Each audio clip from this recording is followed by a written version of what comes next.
Hello दोस्तों, स्वागत है आपका मिडवाइफरी मैटर्स चैनल पे।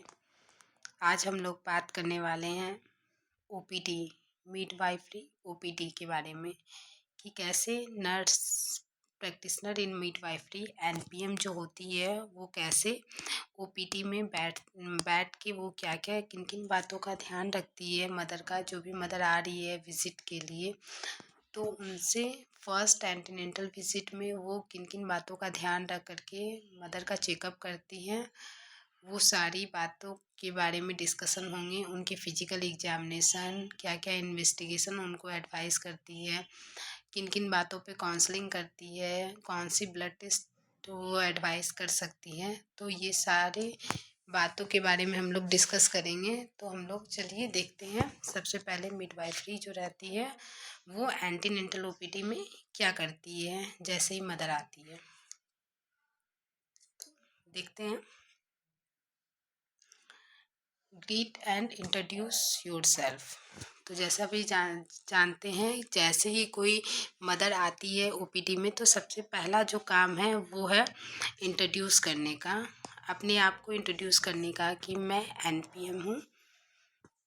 तो इस तरह से उनको ग्रीट करेगी और अपने बारे में इंट्रोड्यूस करेंगे। और जो भी आ रही, जो जैसा कि मैंने पहले भी बताया कि हम लोग जो भी डिस्कस कर रहे हैं वो फर्स्ट विजिट के लिए डिस्कस कर रहे हैं। ठीक है, जो भी मदर आती है ओपीडी में फर्स्ट विजिट में, उनके लिए किन किन बातों का ध्यान रखना है।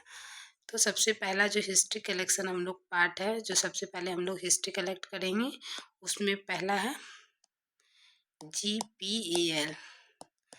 तो ये GPAL आप लोग जानते हैं कि GPAL क्या होता है। किन किन GPAL में G4 ग्रेविडा, ठीक, वो G1 है, G2 है, G3 है, और P4 पारा, कितनी वो बच्चे को डिलीवर कर चुकी हैं, A4 अबॉर्शन, और L4 लिविंग चाइल्ड।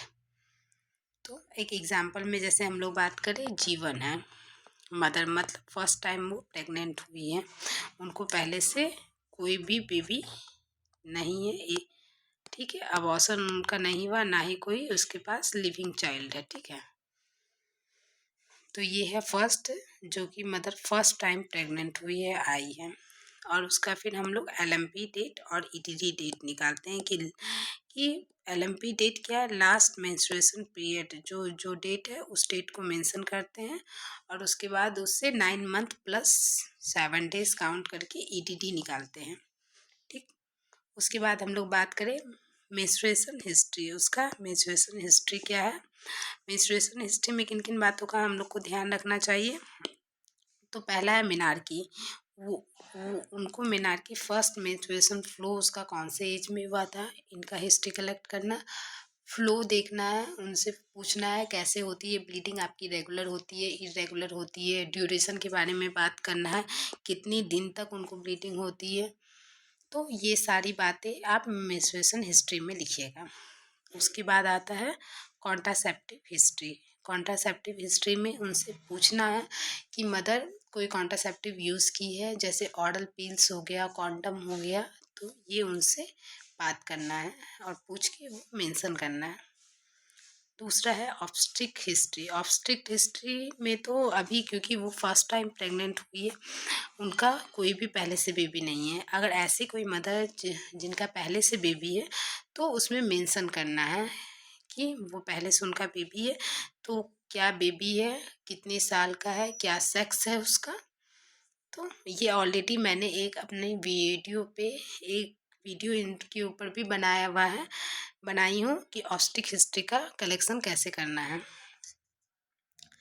फिर आता है मेडिकल हिस्ट्री। मेडिकल हिस्ट्री, इस मेडिकल हिस्ट्री में उनसे पूछेंगे कि अभी उनको कोई बीमारी तो नहीं है, या पहले कोई बीमारी इनको थी नहीं, या कोई मेडिसिन तो नहीं खाती है।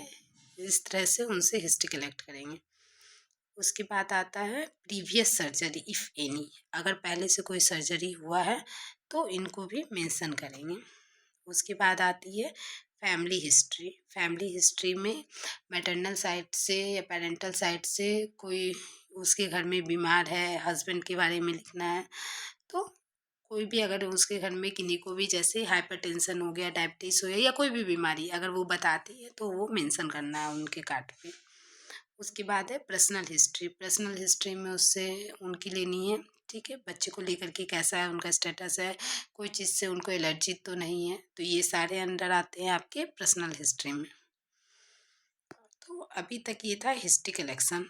अब जो कलेक्शन आ रहा है, हम लोग जो डाटा कलेक्ट करेंगे वो आएगा जनरल एग्जामिनेशन के लिए। जनरल एग्जामिनेशन में बात करते हैं क्या क्या चीज़ देखना है। तो जैसे पहला है हाइट, वेट और बीएमआई। हाइट उनका लेना है, वेट लेना है और BMI, BMI for body mass index. उसके बाद हम लोग बात करें तो पैलर इडीमा, तो ये चेक करना है वो पैलर तो नहीं है।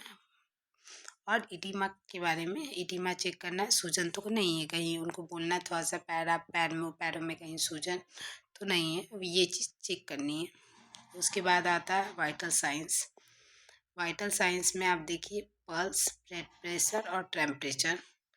तो ये भी बातें लिखनी है। उनका ब्लड प्रेशर चेक करना है, टेम्परेचर चेक करना है और उसका पल्स चेक करना है। उसके बाद है रेस्पिरेटरी रेट, ये भी वाइटल साइंस में ही आती हैं। उसके बाद हम लोग देखें तो प्रोवाइड एंड प्रिस्क्राइब। अब बात करेंगे कि ये सारे इन्वेस्टिगेशन हो गए आपके। उसके बाद अब एमसीपी कार्ड पे रिकॉर्ड, रिकॉर्ड क्या क्या चीज़ करना है, तो MCP card record the number of MLCU record book में हम लोग को मेंशन करना है। उनसे injection TD first dose booster as applicable पूछना है, कौन सा है वो इंजेक्शन ली है नहीं ली, क्योंकि फर्स्ट विजिट में आती है तो नहीं लेगी, तो उनको हम लोग को एडवाइस करना है इंजेक्शन टीडी फर्स्ट डोज। फिर iron tablet 100 mcg and folic acid 0.5 mg in case of pregnancy. तो ये हम लोग को आयरन है टैबलेट, फिर टैबलेट फॉलिक एसिड एडवाइस करना है। उसके बाद आपको साइकोलॉजिकल सपोर्ट एज रिक्वायर्ड, अगर मदर एंग्जियस है तो उसको साइकोलॉजिकल सपोर्ट भी देना है। और रिस्पेक्टफुल केयर, तो respectful with respectful maternity care, जैसा कि कोड वर्ड ही है हम एनपीएम का कि आरएमसी मेंटेन करना है, रिस्पेक्टफुल मैटरनिटी केयर होना चाहिए। जो भी केयर दे रहे हैं वो वुमेन सेंटर्ड केयर हम लोग देंगे हमेशा, मदर को हमेशा प्रायोरिटी में रख करके ही केयर देंगे। तो ये सारा कीवर्ड है एनपीएम के लिए। तो वैसे ही हम लोग को रिस्पेक्टफुल केयर देना है। उसके बाद हम लोग बात करेंगे इन्वेस्टिगेशन का, क्या क्या इन्वेस्टिगेशन एडवाइस करना है। तो इन्वेस्टिगेशन की बात करें तो एडवाइस द इन्वेस्टिगेशन, इसमें क्या क्या आता है, blood group 1 time, RH factor 1 time, क्योंकि ग्रुपिंग तो चेंज नहीं होती है ना, इसलिए ग्रुपिंग टेस्ट 1 टाइम कराना है, आरएच फैक्टर का 1 टाइम कराना है। हीमोग्लोबिन तो क्योंकि एवरी विजिट में उसको करवाना है। फिर वीटीआरएल 1 टाइम टेस्ट करवाना है, एचआईवी स्क्रीनिंग 1 टाइम है, hepatitis B screening 1 time advice करना है, rapid malaria testing 1 time if needed, random blood sugar, इसमें मेनली हम लोग ओजीटीटी करते हैं, oral glucose tolerance test to diagnose gestational diabetes mellitus.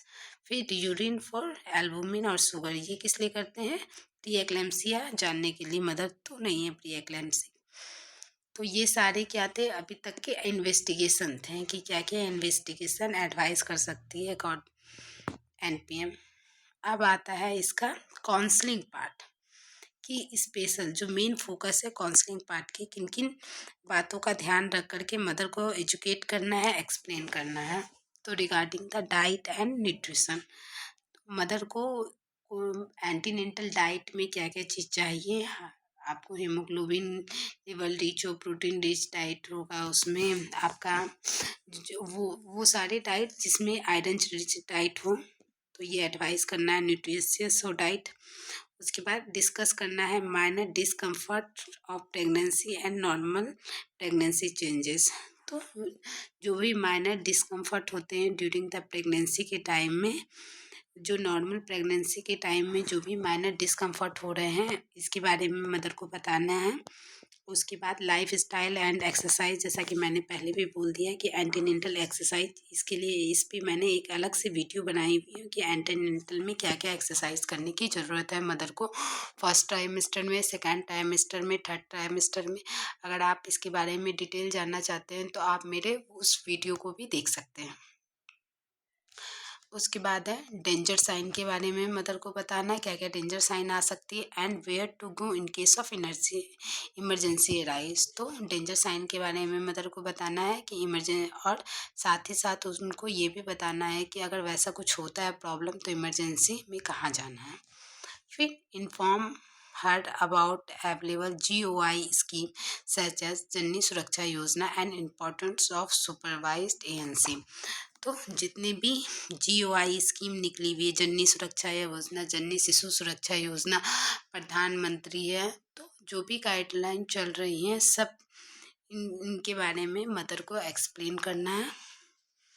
उसके बाद है initiate the family planning counselling, family planning counselling के बारे में बताना है। Encourage the women and her companion if present to ask question and address any concern, इनके बारे में भी बताना है। साथ ही साथ inform her about the date of the next visit and encourage her to bring her birth companion on her next visit if not present today. तो अगर कंपेनियन है तो अच्छी है बात है, नहीं है तो नेक्स्ट विजिट में वो कंपेनियन लेके आए, इनके बारे में बताना है। तो अभी तक ये जो सारी जानकारी थी ये फर्स्ट विजिट में जो आ रही है मदर एंटीनेंटल OPD, जिसको कि MPD कहते हैं, इसमें जो मिडवाइफ क्या रोल प्ले करती है, क्या नर्स प्रैक्टिशनर मिडवाइफ किन किन बातों का ध्यान रखती है, तो ये उससे रिलेटेड था। आगे ऐसे ही मूल वीडियो जानने के लिए प्लीज़ आप मेरे चैनल को लाइक कर सकते हैं, सब्सक्राइब करिए, शेयर करिए, ताकि ज़्यादा से ज़्यादा लोग इस NPM प्रोग्राम, ये जो नया कैडर है इनको देखेंगे, इनके बारे में जानेंगे। ये हमेशा नॉर्मल बर्थ को प्रमोट किया जा रहा है, इनकरेज किया जा रहा है, लोग इनके बारे में जाने। Thank you.